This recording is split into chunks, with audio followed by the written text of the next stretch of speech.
After receiving the distress call, we immediately ran to the planet we received it from. However, it wasn't long before we realized what planet it was. It was a simple ice world.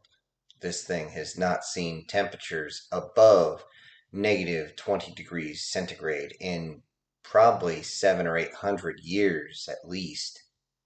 We realized that the chances of anyone surviving down there was almost nothing. Not to mention the fact that most of us realized that it took an extra 2 to 3 weeks before the signal even reached us. And then it took almost a week for us to travel this far just to get to the planet. With that, we immediately performed our scans and looked down to see what was there. We didn't see any large heat signatures. There was no ship that we could find. Well, at least not above the surface fully. We did catch one of the scans that did catch a large piece of metal. We realized that this was the ship that was sending the distress call. It took a little while before we were able to triangulate, but sure enough, the distress call was coming straight from that hunk of metal, but we did not see any heat coming from it. Anything inside would be just as cold as what's outside, and we realized that nothing survived that. However, even since nothing's going to survive, salvage is salvage, and any human tech is always something valuable. Though they're a new species and not a whole bunch is known about them, they always seem to have some sort of mix-up, some sort of way of adjusting their own engines, their own weapons, their own armor that makes it very profitable. Even though we would get more from their government by returning their own people, the ship itself would net more than what most of us could earn in at least a lifetime. So, of course, it was worth it to go down. We did another scan and we couldn't find any other heat. Nothing at all. Well, we're going to have to get the ship. We'll return the bodies and get some sort of recovery from that. Some sort of reward for the bodies, of course. But the real prize was the ship. Before we went down, of course, we double-checked to see if there was anything else, and sure enough, we saw another hunk of metal, but this one, it didn't look right. We had to scan several times and actually bring our ship in rather close, directly above it, in fact, before we got a full scan. Sure enough, it was an Alinka ship. Alinkas don't like humans. In fact, it's more common than anything else that you would find the Alinka simply firing on a human ship just as soon as they get within optimal weapons range. Humans, a lot of times, would not fire first, and this left them at a disadvantage. Yet even with the advantage that comes from first shot, the humans were almost always able to outmaneuver, outrun, or outgun an Alinka. This is why the Alinkas usually went in packs. If desperate enough, they would even crash into the human ships. Why they hated the humans so much, it was unclear. Though the Alinkas were very similar to humans, they were very petite in comparison. In fact, the muscle density of a human easily doubles that of an Alinka, even though they both have 4 different appendages, 5 different manipulator pieces off each one.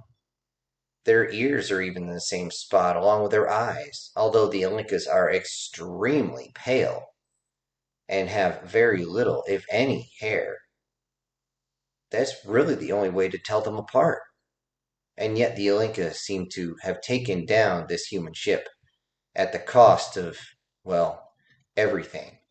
The Alinka ship was a busted hulk. We could see large holes in the side. Along with that, we could barely make out where it had crashed in, and it had not crashed clean. It looked like it had tumbled, crashed into a few other hunks of ice, and tore itself to pieces on the way through. We figured we'll just scan it to see if there's anything worth salvaging later. Right now, time to go get our prize. We immediately went down through the surface, and we were surprised at how brutal this planet is. The winds constantly howled to the point where our helmsman was having the most difficulty. In fact, we had to put more than one ready and willing to take over if anything happened. Yet somehow he was able to get us closer and closer to the surface. It seemed as though the worst winds were way up towards the edge of the atmosphere, and once you got closer and closer to the planet, it seemed like it was easier to handle. As we got close, we could see that the human ship had actually slid to a stop. It seemed as though they had to land for whatever reason. There wasn't much damage, but clearly one of the engines had been torn off. We didn't know if this was due to fire or if it had got caught up in the gravity well. It didn't matter though. What was rather sad is this news showed that the humans must have died slow. Nobody survives on a planet like this. These are dead worlds. They are not ever to be trifled with. Trying to cut through this much ice is a waste of time to try and get to the surface to any minerals. It'd be better just to blow up the whole planet and collect the pieces. Yet the amount of time and the amount of resources it would take to blow up a planet wouldn't be worth it. So the planet was simply abandoned.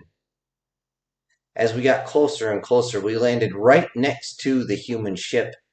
We tried to make sure we didn't land on any rough terrain, as we knew we had to lift off eventually.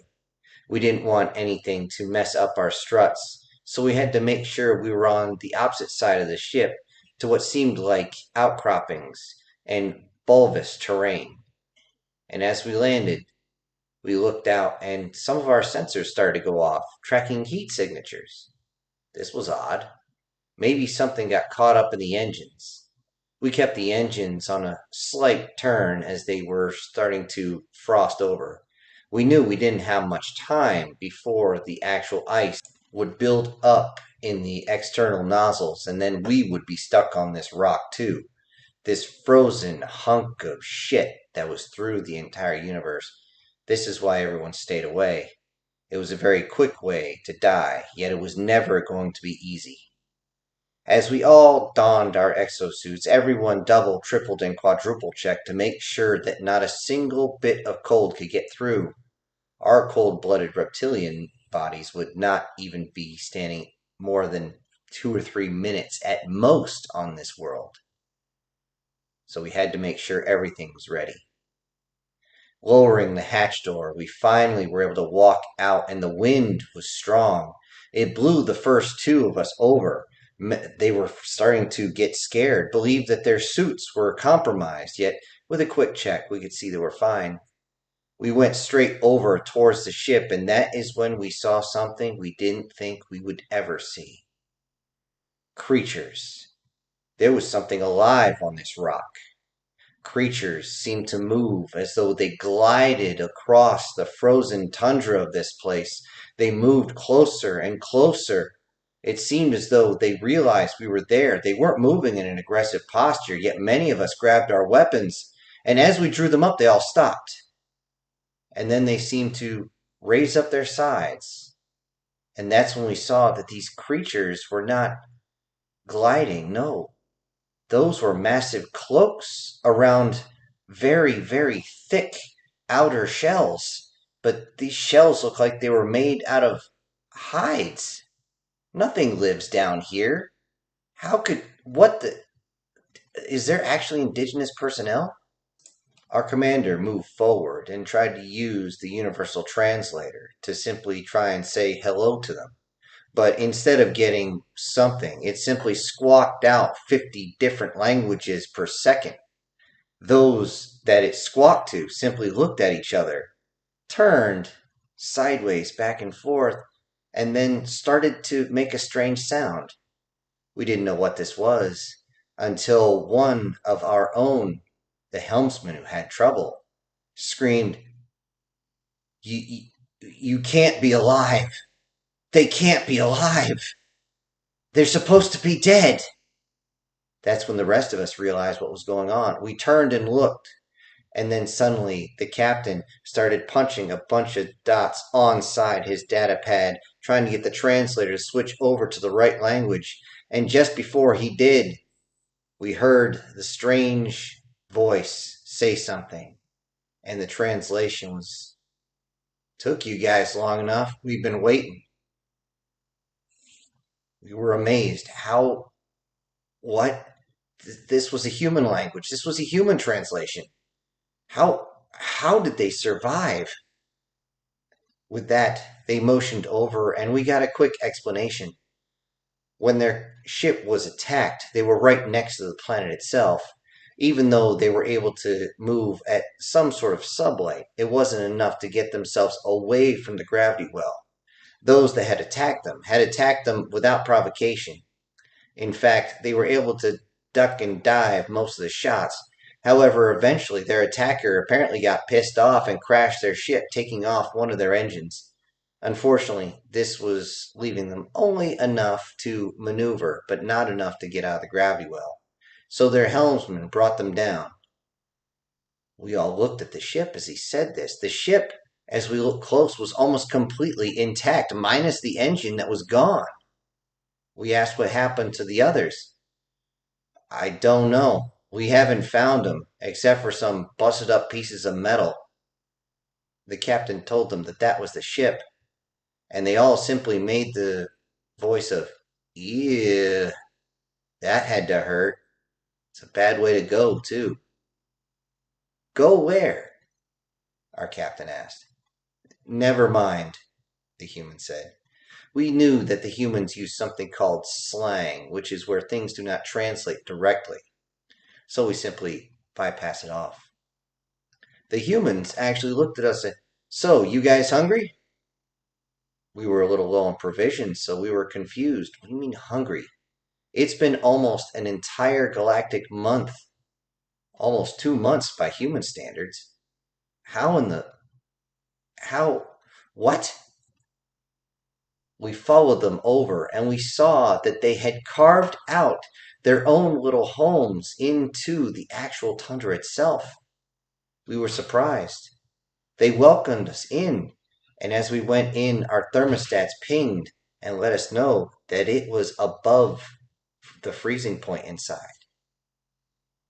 The human began to pull off the cloak, and then he pulled off the face covering, exposing a face that was almost completely covered in fur. Scraggly hair stuck out. His skin that was exposed was clearly burned by the wind, yet it was still clean.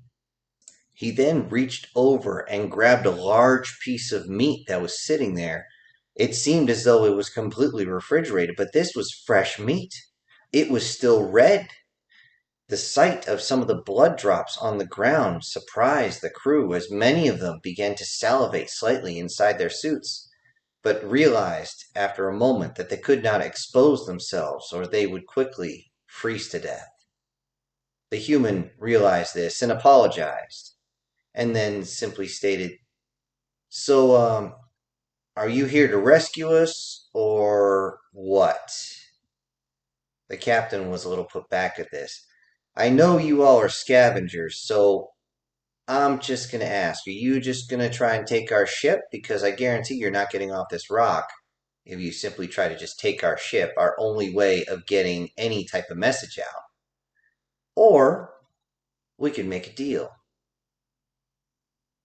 Suddenly the captain was listening very, very close.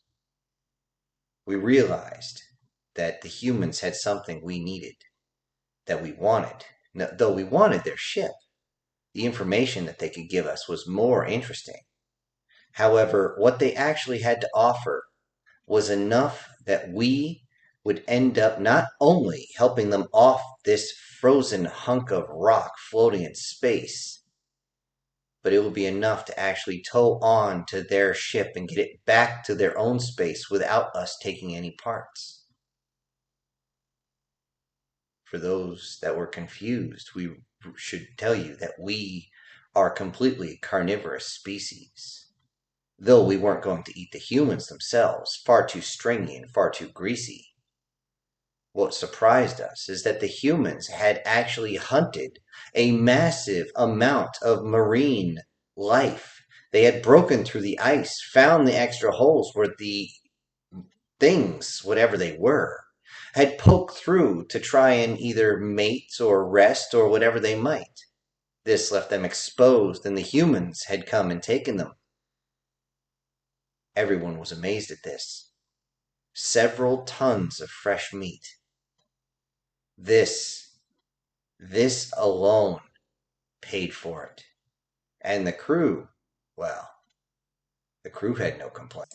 And after loading up all the meat, all the personnel, and actually getting their own ship back into space, everyone had the same thought in the back of their mind, even as they feasted.